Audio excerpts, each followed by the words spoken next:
I'm obviously a bit biased. It's a very exciting meeting. I think we've got a phenomenal lineup of speakers, both plenary and in the main sessions. We've got a core focus this year on integrating the bench with the bedside. So wherever possible, we've tried to have basic science lectures, plenary sessions and what have you, linked in with their translational relevance. So we have whole sessions on cancer evolution, single-cell genomics, hosted by Thierry Voet. We've got a session run by Marco Gerlinger, specifically dedicated to the field of cancer evolution and drug resistance. We've got leaders in the field, Alberto Bardelli talking about clonal evolution of colorectal cancer. We have whole sessions dedicated to cancer immunology. As you know, Charlie, there's been a lot going on in the immunology field over the last year or so.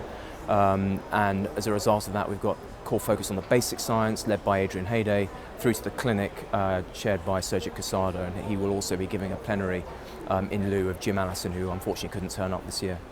In addition, we have what I think is probably the highlight for me, which is a cell cycle session. So this goes back 30 years to Paul Nurse and Tim Hunt and their Nobel Prize for discovering the sort of core components of the cancer cell cycle in yeast that are there in those very same proteins are encoded by the human genome that regulate cell division.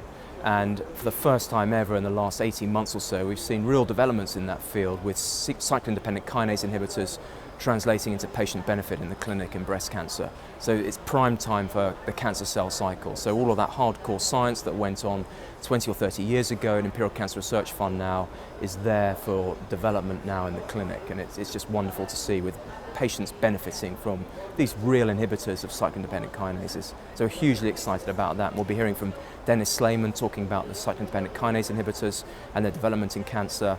And we'll be hearing about the origins of the cancer cell cycle from Tim Hunt, the Nobel Prize winner. So tremendously excited.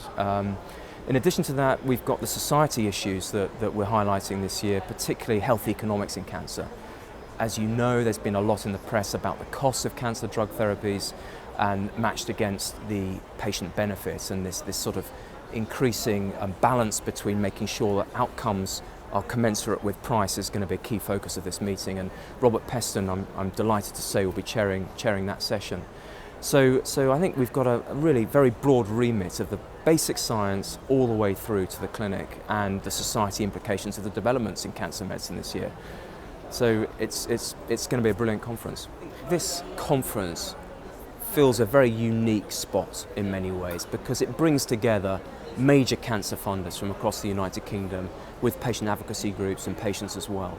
And it really is an opportunity for us all to get together, for the basic scientists and the cancer physicians and the cancer surgeons, with the patient advocacy groups and the patients alike, and all the allied interest groups around cancer medicine in general, to meet in one place in a sort of cauldron of chaos, if you like, where we can all talk and we all interact openly.